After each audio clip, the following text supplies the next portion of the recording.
दोस्तों, दिनाक्षी शॉर्टहैंड में आपका स्वागत है। अगर आप चैनल पे नए हैं तो चैनल को सब्सक्राइब करें और बेल आइकन जरूर दबाएं। डिक्टेशन 5 सेकंड बाद स्टार्ट होगी। Ready, start.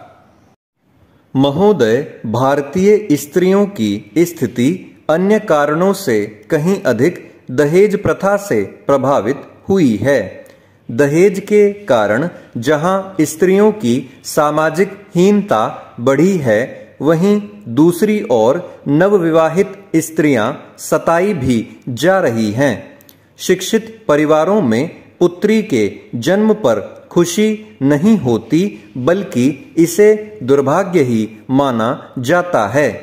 इससे स्त्रियों का सम्मान घटा है और भविष्य अंधकारमय हुआ है।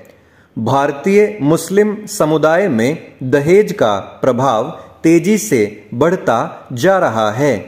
यहाँ तक कि शिक्षित और संपन्न मुस्लिम परिवारों में भी प्रतिष्ठा के प्रतीक के रूप में दहेज का प्रचलन अपनी जड़ें जमा रहा है।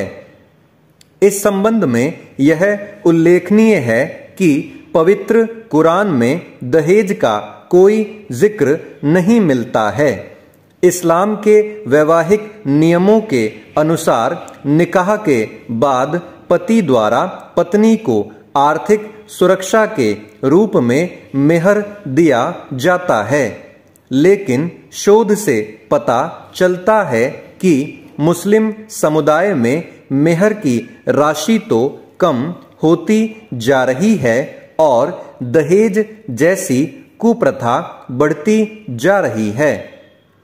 यह अत्यंत खेदजनक है, क्योंकि अशिक्षा, आर्थिक पिछड़ापन, पर्दा प्रथा आदि कुप्रथाओं को ढोने वाले मुस्लिम समुदाय पर दहेज प्रथा का और लद जाना अभिशाप ही है। चेंज।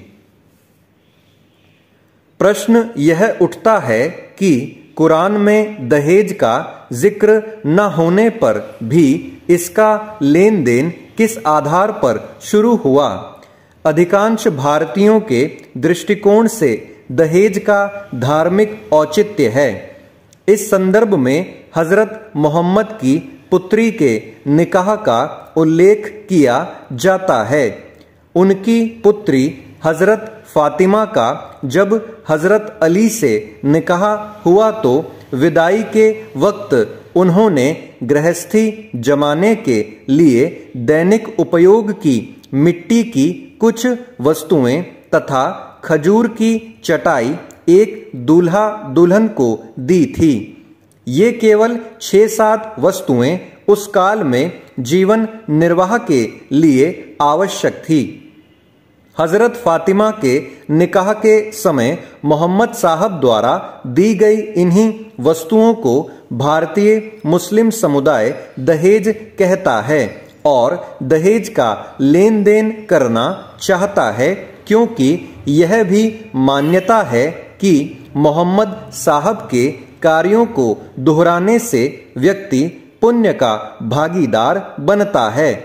परंतु वे लोग इस संबंध में यह नहीं समझते कि मोहम्मद साहब ने तात्कालिक समस्या को हल करने के लिए सामान दिया था, क्योंकि उनके दामाद विवाह के पूर्व उन्हीं के पास रहते थे।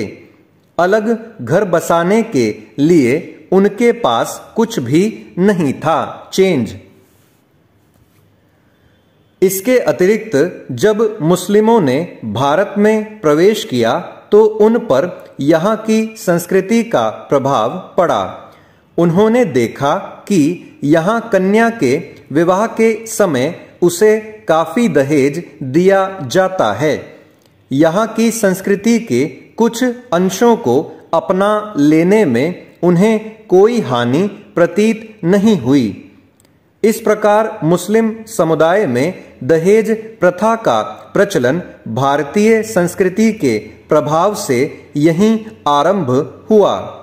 मुस्लिमों ने यहाँ प्रचलित दहेज की तुलना भी हजरत मोहम्मद द्वारा अपनी पुत्री के विवाह के समय कुछ सामान देने से की और उसे ना तो गलत माना और न ही इस्लाम के विरुद्ध, वे भी कुछ न कुछ वस्तुएं आवश्यक रूप से देने लगे। चेंज। महोदय, प्रारंभ में यह स्वैच्छिक था और न ही दहेज में अधिक रकम दी जाती थी। जो भी वधू पक्ष द्वारा अपनी हैसियत के अनुसार दिया जाता था उसे वर पक्ष द्वारा स्वीकार किया जाता था। शादी के बाद दहेज को लेकर कोई समस्या नहीं होती थी, परंतु आज स्थिति इसके ठीक विपरीत है। वर पक्ष द्वारा दहेज की मांग अपने अधिकार के रूप में की जाती है और अधिक से अधिक दहेज मांगा जाता है। पवित्र कुरान में दहेज का कोई स्थान न होते हुए भी व्यवहार में मुस्लिम समुदाय में दहेज की क्या स्थिति है, यह जानने के लिए इंदौर व भोपाल की मुस्लिम महिलाओं का अध्ययन किया गया। सन 1991 की जनगणना के अनुसार भोपाल में मुस्लिम परिवारों की संख्या 28,177 है, जिनमें 89,986 स्त्रियां हैं। इंदौर में मुस्लिम परिवार 14,610 हैं। इनमें स्त्रियों की संख्या 50,598 है। जनसंख्या में परिवारों की संख्या के अनुपात के आधार पर इंदौर से 175 परिवार व भोपाल से 325 परिवार लॉटरी प्रणाली से चुनकर प्रत्येक परिवार की एक स्त्री को अध्ययन के लिए चुना गया। साक्षात्कार अनुसूची के आधार पर किए गए अध्ययन के अनुसार इंदौर व भोपाल की मुस्लिम स्त्रियों के विवाह में दिए गए दहेज की स्थिति स्पष्ट होती है। तालिका से स्पष्ट है कि दोनों ही शहरों में स्त्रियों के विवाह में दहेज दिया गया। कुल 500 महिलाओं में से 96% महिलाओं के विवाह में दहेज दिया गया। इनमें इंदौर की 86% व भोपाल की 97% महिलाओं के विवाह में दहेज दिया गया। परिवारजनों की हैसियत के अनुसार दहेज सामग्री में कपड़े, बर्तन, जेवर आदि दिए गए। चेंज।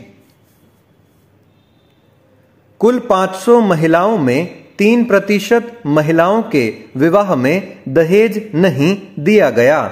इनमें इंदौर की 1% महिलाएं हैं और भोपाल की 2% महिलाएं हैं।